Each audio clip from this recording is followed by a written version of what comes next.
Okay, Coach. Now that the season's done, just a quick kind of recap of this year. Your thoughts about it.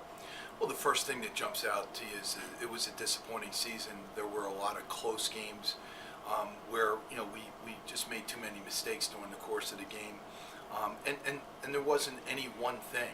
Whether it was a penalty, whether it was a bad call, whether it was a drop pass, some kind of mistake we made. And I don't think any one of them sealed our fate in any one game, but I think a lot of them, the accumulative effect certainly sealed our fate in many games, and certainly what happened Saturday was several mistakes building up and putting us behind. But it was a shame. We obviously feel like we could have done better. I think the future looks really bright. We have a lot of good young talent in the program, but at the same time, you leave the season with a disappointing feeling because you felt like you could do better. And speaking of the future, Peter today announced named Freshman of the Year. Just talk about his contributions this year, and did you expect that he would play such a big role for you going into the season?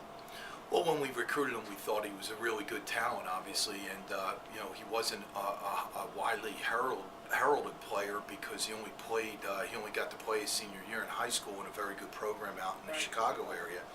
So he's a virtually unknown player out this way, but we felt like we landed a really good prospect, and it certainly turned out to be the case. But it's very difficult for freshmen to play certain positions, and quarterback is one of them. And he came in and I think did a tremendous job as a freshman. He certainly made some mistakes, but he really showed a lot of promise, and he did a lot of good things. And I know we're all excited. I know he's excited about what the future holds for him. Now you graduate. I think you said 30 seniors or close to that off of this year's team. With the scholarship limitations on how many scholarships you can bring in by the league, how do you fill a class that big? What's the challenge looking forward for recruiting to kind of just numbers wise, fill a roster out? Well, you can't.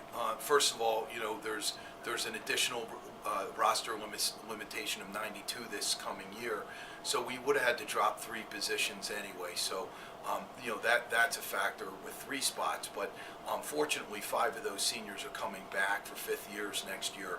So it's 25, and then you have those 3 spots. So you really need 22, 23.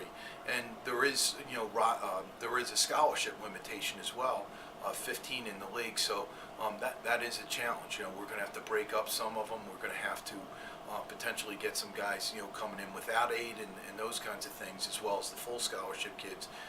But we have to do our best to try to fill that out, and it's going to be a challenge because it was a big senior class. But I think we're well on our way to getting that done. Recruiting? What positions are you looking?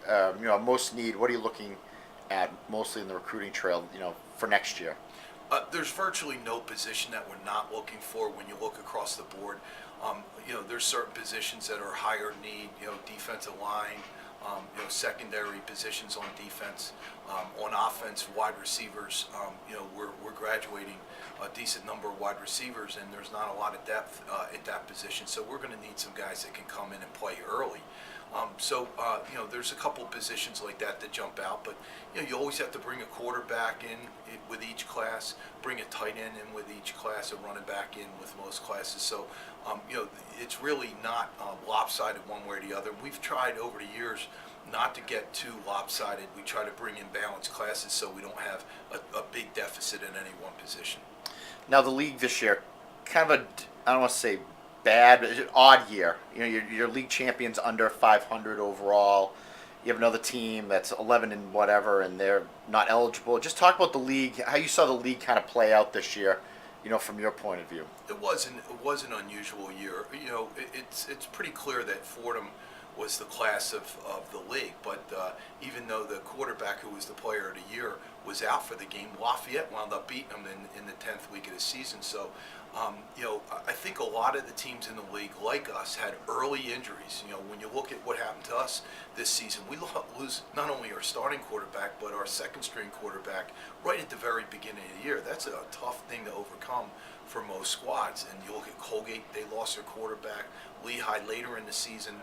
But when you look, there was a consistent trend across the Patriot League this year, except for Fordham. every team lost a significant number of key players, of starters, and early in the season. And when you couple that with some challenging non-league schedules, some of the teams in the league had, we the whole league got off to a slow start, except for Fordham. And when most of these teams got their starters back and they got a couple of games under their belt, they were much stronger at the end of the year. And that's why you see a team like Lafayette, I think, ending the season very strongly as compared to what they did in the beginning of the season. They found a freshman quarterback along the way that was turns out to be a very good player, due to them losing their starter as well. So things like that develop over the course of the season, but it's very rare to see that across an entire league like you did this year in the Patriot League. Now, season's over.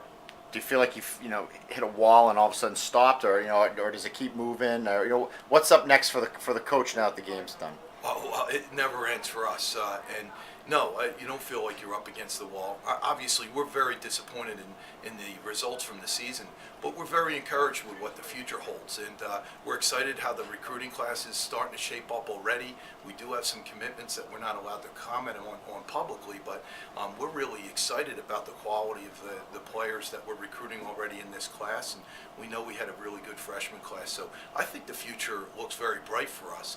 We need to do some things differently as a staff, and got to get our players doing things a little bit better, obviously. We need to start winning games again, but we're confident we can do that. But it's a never-ending process. The recruiting process, for us starts right after the previous one ends, and really before the previous one ends, and that's continued throughout the season. We've had multiple recruits that have visited already officially on campus, and we're going to have another recruiting weekend next weekend.